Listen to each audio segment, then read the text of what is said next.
watching the award-winning GHS TV, a nationally recognized student television station.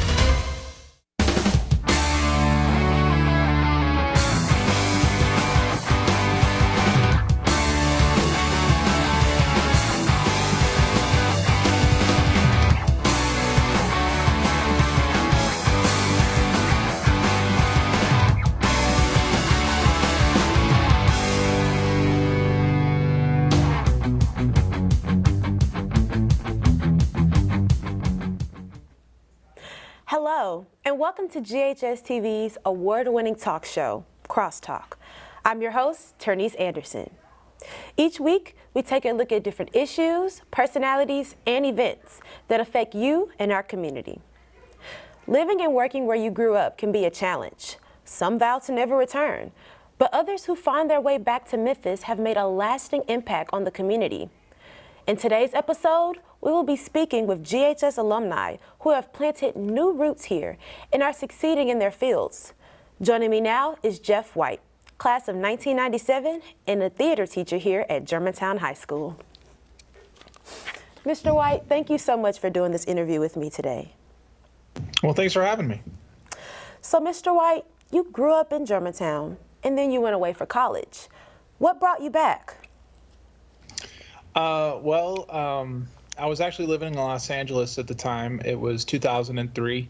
I got a telephone call from the founder of the department, Frank Bluestein, who said there was a position open, an interim position to fill in for my friend, Ashley Williams, who was going on maternity leave. And I accepted that offer, and I came back and taught for a semester. And then when Miss Williams returned, I was an artist in residence, and I directed and wrote with students an adaptation of a fairy tale, and that was really, really successful. Unfortunately, I wasn't able to stay to teach, but as I was teaching at different schools, I did still come back after school and continued the children's play program, and we wrote many different adaptations of fairy tales and toured them to elementary schools. And then another opportunity came up a couple years ago to come back to Germantown and be a full-time theater teacher, and here I am. You've done a lot since coming back. What are some of the highlights? I don't know what like the highlights are exactly. I just really enjoy doing the shows. I really enjoy getting to work with students like yourself, and it's just a lot of fun.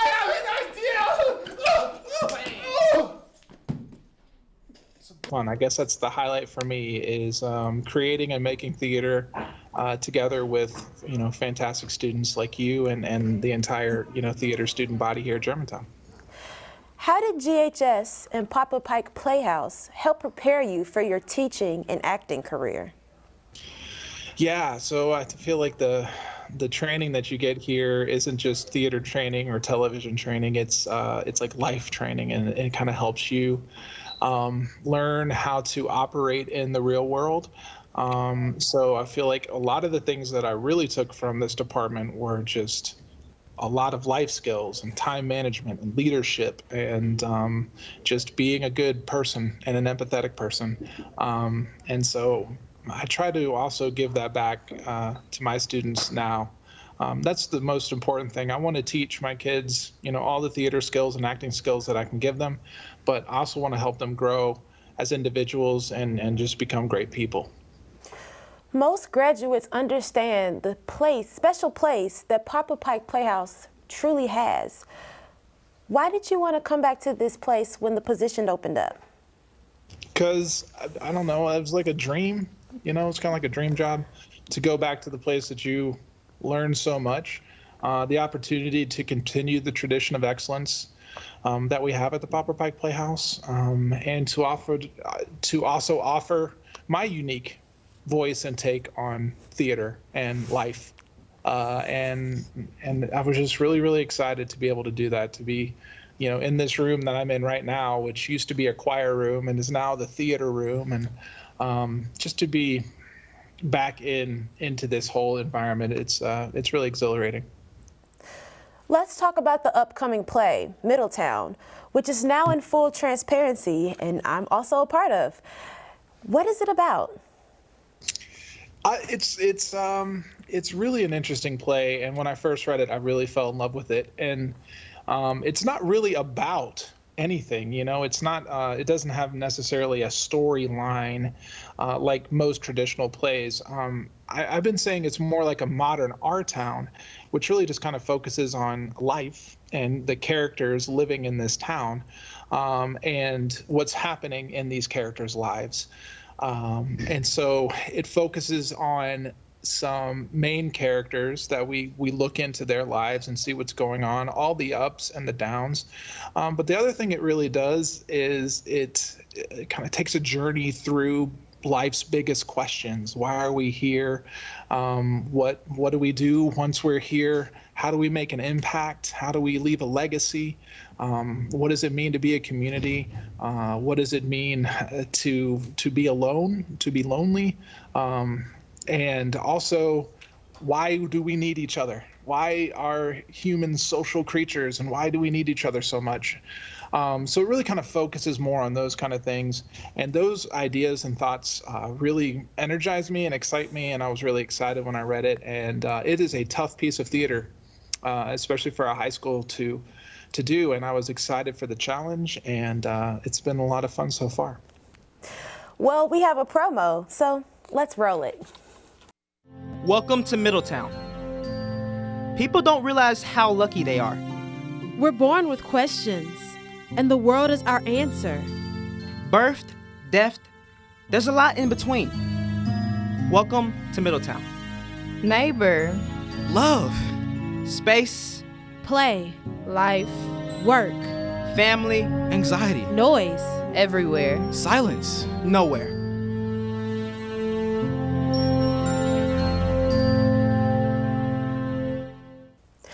What drew you to this particular play?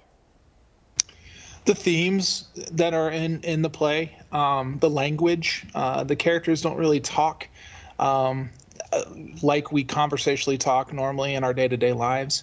It's more poetic. It's a little bit more profound. And again, it just hit on topics that excite and energize me, things that I enjoy thinking about and discussing about in my own life. And I was just really, really excited. And then the other thing that happens when I read a play, if that happens to me and I'm reading a play and I can start to imagine what it's going to look like on the stage, and I can start to think about what the things that I want to do with the piece. That's one of these plays I was reading. It's like, oh, already I know what I want to do with this. I know how I want to approach this piece. And I just got really excited about wanting to do it. And I think I think audiences are really going to be moved by this piece. As you mentioned earlier, this play has many underlining themes that us as teenagers can't fully understand. How did you get your cast to understand these themes that are going on in the play? Yeah, we're still working on trying to understand it together. So I think there's just like a lot of conversations as we're working through the piece. What I try to do is just tell them where I'm coming from with it and what I think these things mean, and the importance of them. The thing that's been really fascinating is as we go through the play and we're working on it, every scene is connected to the next scene in a certain way. You can really see how the ideas and the themes kind of build off of previous ideas and themes that are presented in earlier scenes. And it's so I just try to share my excitement about it, to share my just my views about it with the cast, because yes, it is difficult, and some of those things are kind of hard to wrap your mind around. But we're just going to keep talking about them, keep exploring them, and hopefully at the end we're going to have an amazing piece of theater to share with the community. Well, Mr. White, thank you so much for doing this interview with me today. Well, thank you so much for having me, Trinice, and I want to encourage everybody to come out and see you and the rest of the amazing cast in Middletown. It's just so glad to be doing live theater again. So thanks. Middletown opens on November 4th and runs through November 13th at the Poplar Pike Playhouse. If you would like to buy tickets, visit ppp.org. Stay tuned. When we come back, we will speak with a local playwright and actress who is making her way to the big screen.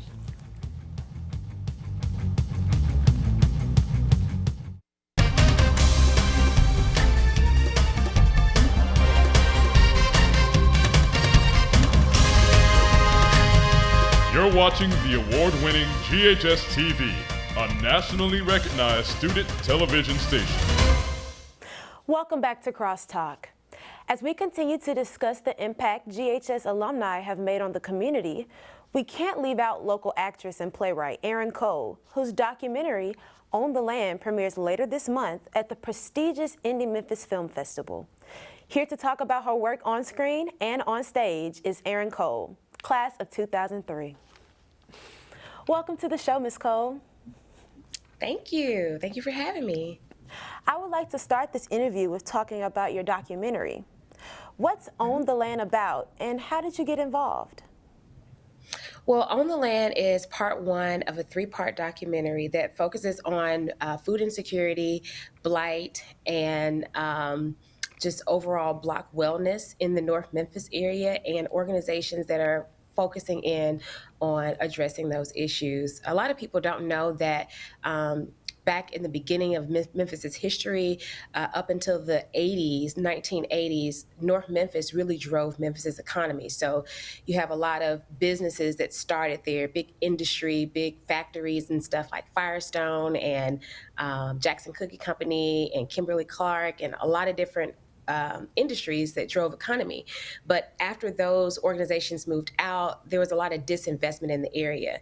And so that led to blight and a lot of different other things that have happened in that neighborhood. And so I've partnered with the Community Redevelopment Agency that works to address blight in North Memphis. And that's how I got connected with doing this project. And so they are addressing blight every day. Through housing, affordable housing, through acquisition of land and just occupying vacant spaces. So, yeah. Well, we have a trailer for Own the Land. Let's take a look. Skin of the earth, formed by the decay of ancient rocks. Cover me.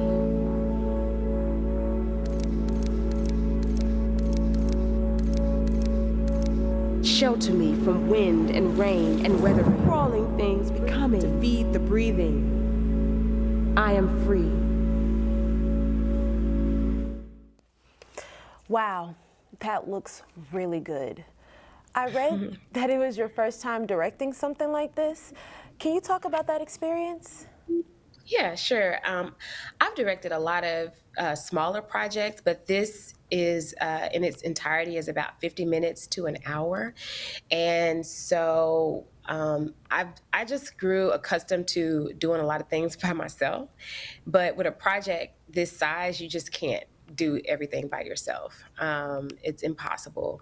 And so just leaning on others that were skilled in their area really kind of helped me see that all the parts are necessary for a project to go from beginning to end. I mean, I've always known that, but I haven't had to lean on so many other people so strongly before this particular project. So that was a good lesson.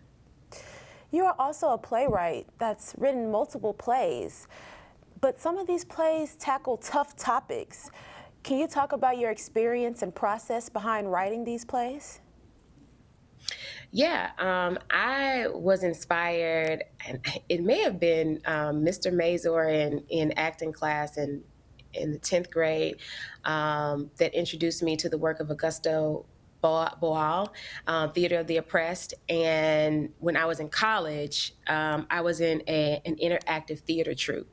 And their whole kind of thing is this idea that we can move and make social change through theater and through recreating things that really happen. So it's like this unscripted script that allows the audience to come into a moment to change the trajectory of what's happening in the scene. And Theater of the Oppressed, the whole premise is that like there's always a someone being oppressed and there's always an oppressor, and the audience gets to come in to kind of change the outcome, so to speak. And so in that, I saw in college a lot of people have difficult conversations that they never would have about race and religion and gender and sex and all these different things. And so I began to think of like, wow, art is just not for art's sake. There is a transformative element that's involved in the way we create and the way we think about creativity. And so that was the inspiration for using theater as a means to an end, as opposed to just, writing something that I think is cool for people to come and enjoy or just for entertainment. I would like to switch gears a bit to Art with a Heartbeat, which was founded in 2015. Why was it created and what is its mission? So Art with a Heartbeat comes alongside people and organizations to bring creativity to messaging. And ultimately, I would love to give other artists, actors, and writers and performers work that they are proud of doing. A lot of times in the arts and theater, you're given a script or you're told like, this is what you're performing and this is what you're doing, but you may or may not really like that. You may or may not like the role that you are playing. And so I just really wanted to produce work that I felt like artists could say, man, like, this is important, this matters. And I'm glad I was a part of it because it helped to, it not only gave me work, but it also helped to drive change in some way.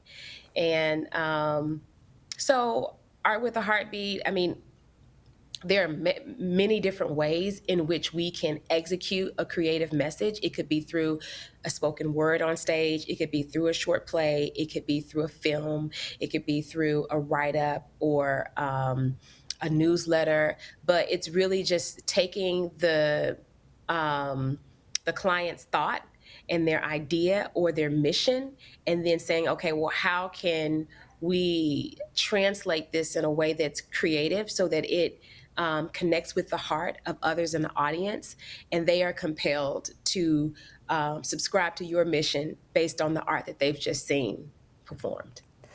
Well, Ms. Cole, thank you so much for this interview. Everything you said was so informative, and congratulations on your film, On the Land. Thank you. To buy tickets to see On the Land at Indie Memphis Film Festival, visit indiememphis.org. We have to take a short break. When we come back, we talk with an alumnus who is an Emmy Award-winning director and producer.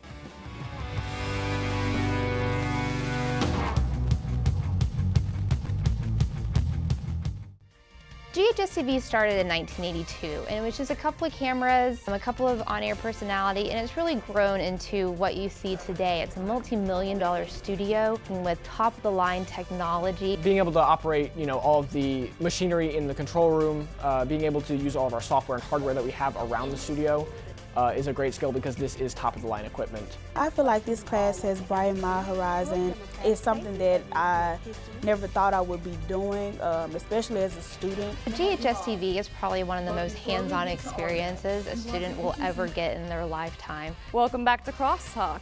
Nothing really has just the vibe that we have here. Especially after you finish, you get a real rush of, wow, I just did that. By the time a student graduates from Germantown High School, they will know pretty much every position there is, from producing to directing to on-air work. You learn time management, you learn organization, you learn how to work with people, how to better communicate with people. We put a lot on them, and they have to be able to have the responsibility and the knowledge to get everything that we ask them. I had very little experience, so in the past 3 years, the skills that I've learned have absolutely exponentially grown. The class has actually helped me figure out that I want to go to college for journalism. When a student graduates, they are the best possible version of themselves that they can be. Thanks for tuning in. We'll see you tomorrow. For more information about the Kappa program, visit ghskappa.com or call 755-7775. You're watching the award-winning GHS TV, a nationally recognized student television station.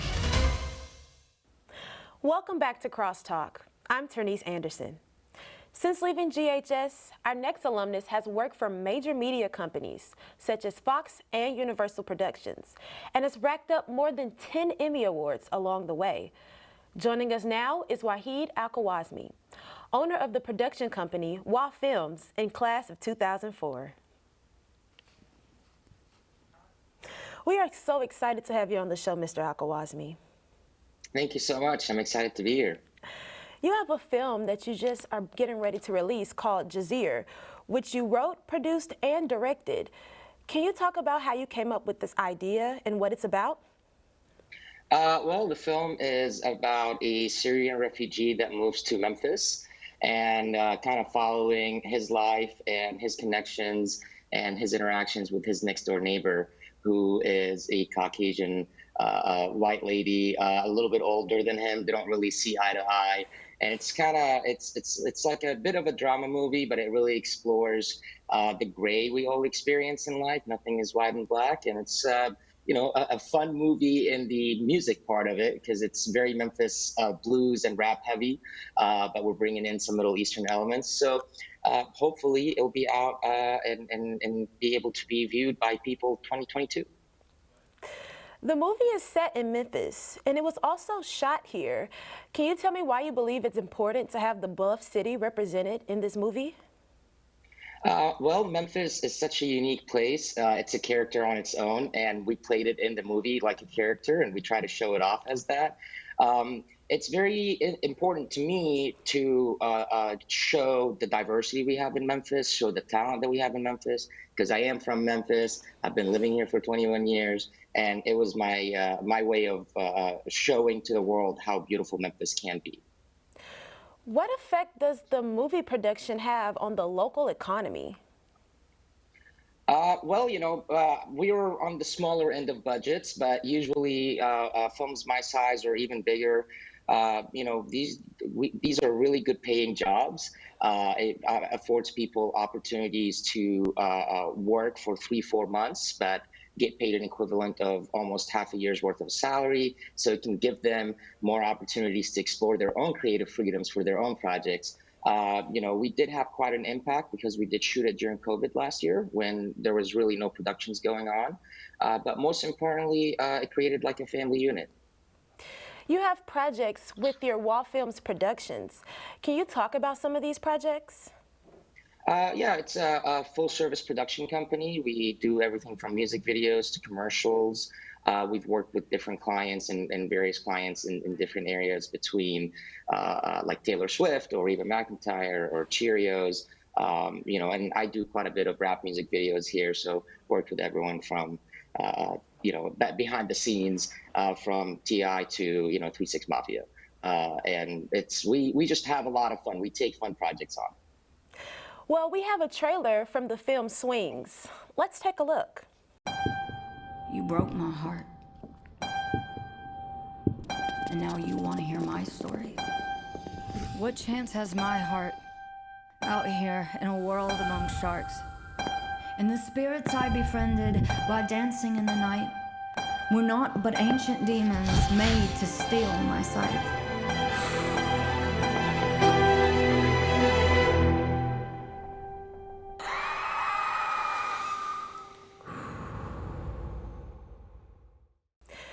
You wrote, produced, and directed Swings. Can you talk about this experience? Yeah, I co-wrote it. It's based on a book that a friend of mine named Kamala Dill had written, and it's a poetry book. And I just really have always been fascinated with the Soviet era style of filmmaking. I'm always also very fascinated with dance and camera movement. And, you know, it was just a perfect fit to be able to combine all of that together into one project, and made it short so it can be sweet and nice and it can be viewed online quickly. You have multiple projects and have won multiple awards, but there's a start to everything. How did GHS TV and PPP spark that love for film and help you with film in the future? It was the best experience ever because I was really young and I was able to have all the tools, all the resources, no worries of being an adult, and really be given the creative freedom to learn the equipment correctly, learn the craft correctly. The staff there and the department that has been created there is top notch. And for me, the experience I had at GHS TV when we have to do 9 different Axis shows or have to go shoot the play as well. Like learning how to do multiple projects in high school has helped me build a successful business and build a successful career. And it was the best experience I could have ever asked for. After high school, did you go to college or did you go straight into the film industry? I went straight into the film industry. I look and believe about our industry as a vocational industry. It's really more important to have a proper teacher and become an apprentice and learn the industry correctly. Unfortunately, I couldn't afford to go to college, but I didn't let it stop me from pursuing a career in the film and TV world. Just like Ms. Cole, who we just spoke with a few moments ago, you also gave back to GHS TV. A few years ago, you helped us with our music video production. Can you talk about your experience with this? Yeah, it was great to watch the crew and the students at GHS TV excel with working with new technology. Because you're not going to take it from there, right? So you're just going to have it for moving on. And, you know, we had a little bit more traditional 3-camera shoots when I was growing up, but to see how much more creative you guys are now, to see how much smaller the equipment is now, and how you're able to work with it. And it really feels like you guys really understand the nature of our business a lot better now. And it was a great experience because every single one of those students we worked with, like I would have hired as a director for any music video I'm producing. But fantastic. You could be living or working anywhere, yet you decided to stay in Memphis. Why is that? Friends, family, GHS TV, PPP, you know, mentors. It's hard to leave home. And if you're able to create the career you would like to create in the home that you're living in, why not, you know? So I love this place and I'm going to stay here for a while longer. Well, Mr. Al-Khwarizmi, thank you so much for speaking with me today. And good luck on your upcoming film, Jazir. Thank you so much for having me. Look forward to coming back and talking to all you guys again. To learn more about Mr. Al-Khwarizmi's upcoming projects, visit wallfilms.com. Once again, a big thanks to all of our guests for joining me today and for making a positive impact on our community. For more information on our programming, please check us out on the web at ghstv.org, where we are streaming live 24 hours a day. You can also check us out on Facebook and Twitter. I'm Ternice Anderson. From all of us here at GHS TV, thank you for watching Crosstalk, and I hope to see you again.